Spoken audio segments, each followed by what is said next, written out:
Assalamualaikum warahmatullahi wabarakatuh. Yang saya hormati Bapak Uus Husni Mahmud SKP MSI selaku dosen mata kuliah Komunikasi Terapeutik Keperawatan serta teman-teman kelas KP24D sekalian yang saya banggakan. Sebelumnya, perkenalkan saya Nova Charanisa selaku moderator dan rekan-rekan saya sebagai pemateri. Yang pertama ada Sri Cahyani, yang kedua ada Silvi Nurul Aini, yang ketiga ada Reski Nabila Febriani, dan yang keempat ada Alexa Mardiani. Pada kesempatan kali ini, kami dari kelompok 2 akan mempresentasikan hasil kerja kelompok kami yang menarik untuk dibahas pada pertemuan kali ini, yaitu materi mengenai komunikasi terapeutik pada anak. Tanpa berlama lagi, mari kita mulai presentasi kali ini. Sebagai pendahuluan, anak yang menjalani perawatan di rumah sakit seringkali merasa cemas, takut, bahkan stres karena harus berada di lingkungan yang asing dan menghadapi berbagai tindakan medis yang bisa menimbulkan rasa tidak nyaman. Nah, kondisi ini semakin terasa pada anak usia prasekolah karena mereka belum mampu memahami kondisi kesehatannya secara menyeluruh dan belum bisa mengungkapkan perasaannya dengan baik. Akibatnya, anak seringkali menunjukkan perilaku seperti menangis, menolak tindakan, dan menjadi tidak kooperatif selama perawatan. Pentingnya komunikasi terapeutik. Dalam kondisi tersebut, perawat memiliki peran yang sangat penting untuk membantu anak beradaptasi dengan situasi perawatan di rumah sakit. Salah satu cara yang dapat dilakukan adalah melalui komunikasi terapeutik. Apa sih komunikasi terapeutik? Komunikasi terapeutik merupakan komunikasi yang dilakukan secara sadar dan terencana dengan tujuan membantu proses penyembuhan pasien. Tidak hanya secara fisik, tetapi juga secara psikologis, sehingga anak merasa lebih nyaman dan nyaman selama dirawat di rumah sakit. Selanjutnya adalah pengertian komunikasi terapeutik. Komunikasi terapeutik merupakan bentuk komunikasi profesional yang dilakukan oleh perawat dengan tujuan membantu pasien dalam menghadapi masalah kesehatannya. Pada pasien anak, komunikasi terapeutik tidak hanya berfungsi sebagai sarana penyampaian informasi, tetapi juga sebagai intervensi psikologis yang bertujuan memberikan rasa aman dan nyaman. Oleh karena itu, komunikasi terapeutik pada anak harus disesuaikan dengan tahap perkembangan usia, kemampuan berpikir, serta kondisi emosional anak.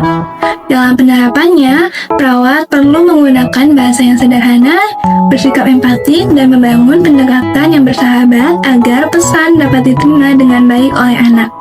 Selain pengertian tersebut, komunikasi terapeutik juga memiliki tujuan yang sangat penting dalam perawatan anak. Tujuan utama dari komunikasi terapeutik adalah membangun hubungan saling percaya antara perawat dan anak. Ketika hubungan yang baik telah terjalin, anak akan merasa lebih aman dan nyaman selama menjalani perawatan.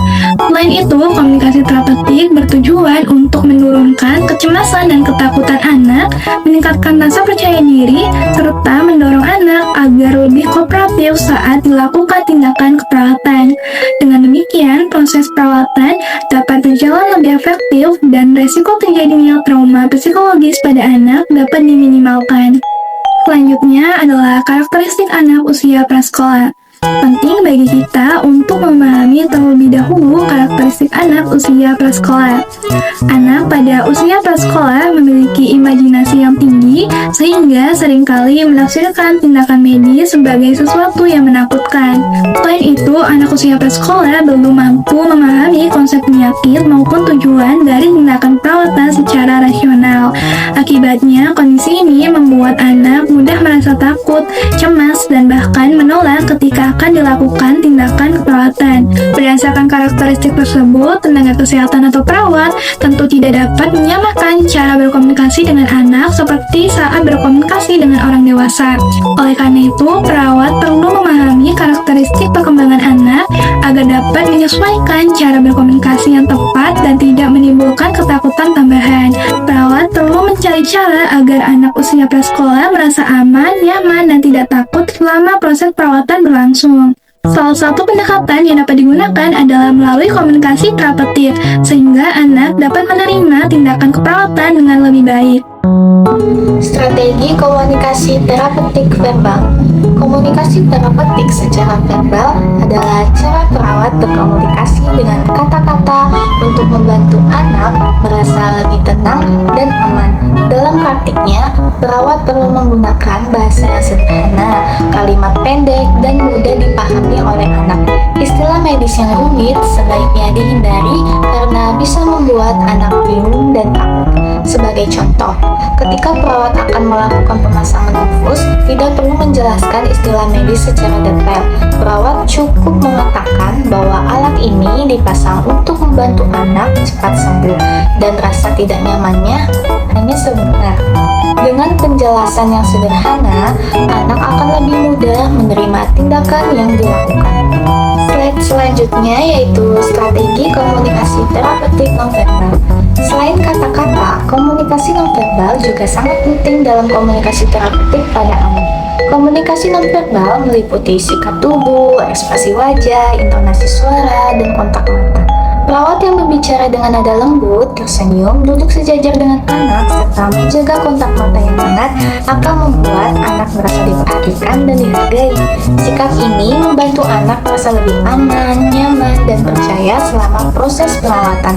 Dengan mengombinasikan komunikasi verbal dan non-verbal yang tepat, perawat dapat menciptakan hubungan yang baik dengan anak sehingga proses perawatan berjalan lebih efektif dan anak merasa lebih nyaman. Selanjutnya, pendekatan bermain dalam komunikasi terapeutik. Pendekatan bermain merupakan salah satu strategi yang efektif dalam komunikasi terapeutik pada anak. Bermain dapat digunakan sebagai teknik distraksi untuk mengalihkan perhatian anak dari rasa takut terhadap tindakan medis. Contohnya itu, pendekatan bermain yang dapat digunakan antara lain menggunakan flashcard, gambar, cerita sederhana, atau mainan favorit anak. Dan pendekatan ini terbukti mampu menurunkan kecemasan dan meningkatkan respon positif anak selama perawatan. Dan gambar ini menunjukkan pendekatan bermain dalam komunikasi terapeutik pada anak. Dan media yang digunakan adalah flashcard bergambar, flashcard berisi gambar dan perkataan seperti hewan yang membantu anak belajar mengenal objek dan berkomunikasi dengan lebih mudah. Anak diajak bermain sambil belajar tanpa merasa takut dan tertekan. Dan pada gambar lainnya, flashcard disusun menjadi cerita bersambung. Hal ini membantu anak bercerita, mengekspresikan perasaan, dan berinteraksi dengan perawat. Jadi, pendekatan bermain membuat komunikasi lebih nyaman, menyenangkan, dan efektif bagi anak. Selanjutnya ada peran orang tua dalam komunikasi terapeutik. Orang tua memiliki peran penting dalam memberikan rasa aman dan dukungan emosional bagi anak selama perawatan. Dan kehadiran orang tua itu dapat membantu anak merasa lebih tenang dan percaya terhadap perawat. Dan juga perawat perlu melibatkan orang tua dalam proses komunikasi. Misalnya dengan meminta orang tua mendampingi anak saat tindakan dilakukan. Dan pendekatan ini sesuai dengan konsep family centered care yang menekankan keterlibatan keluarga dalam asuhan keperawatan anak. Selanjutnya ada penerapan komunikasi terapeutik melalui role play. Role play merupakan metode simulasi yang menggambarkan situasi nyata yang sering dihadapi perawat saat merawat pasien anak. Melalui role play, perawat dapat melatih kemampuan komunikasi terapeutik secara langsung. Role play membantu perawat memahami respon emosi anak, melatih empati, serta meningkatkan kepercayaan diri dalam menghadapi situasi klinis sebenarnya. Selanjutnya ada contoh role play komunikasi terapeutik, yaitu seorang anak usia 5 tahun akan dilakukan pemasangan infus dan tampak menangis serta menolak tindakan. Perawat memulai komunikasi dengan memperkenalkan diri secara ramah, menanyakan nama anak, serta mengajak anak berbicara tentang hal yang disukainya. Perawat menjelaskan tindakan dengan bahasa sederhana dan menggunakan pendekatan bermain sebagai distraksi. Anak diberikan pujian dan penguatan positif agar merasa lebih percaya dan berani. Selanjutnya ada analisa role play. Contoh role play tersebut menunjukkan penerapan komunikasi terapeutik melalui bahasa sederhana, nada suara lembut, serta komunikasi nonverbal yang positif. Perawat juga melibatkan orang tua untuk memberikan rasa aman kepada anak. Pendekatan ini terbukti efektif dalam menurunkan kecemasan anak dan meningkatkan perilaku kooperatif selama tindakan perawatan.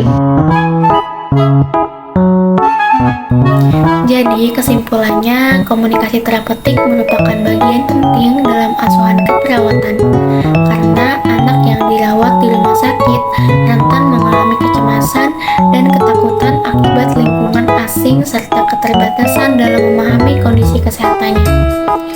Penerapan komunikasi terapeutik yang disesuaikan dengan tahapan perkembangan anak seperti penggunaan bahasa sederhana, sikap empati, komunikasi nonverbal yang positif, serta pendekatan bermain dapat membantu anak merasa lebih aman, nyaman, dan kooperatif selama proses perawatan.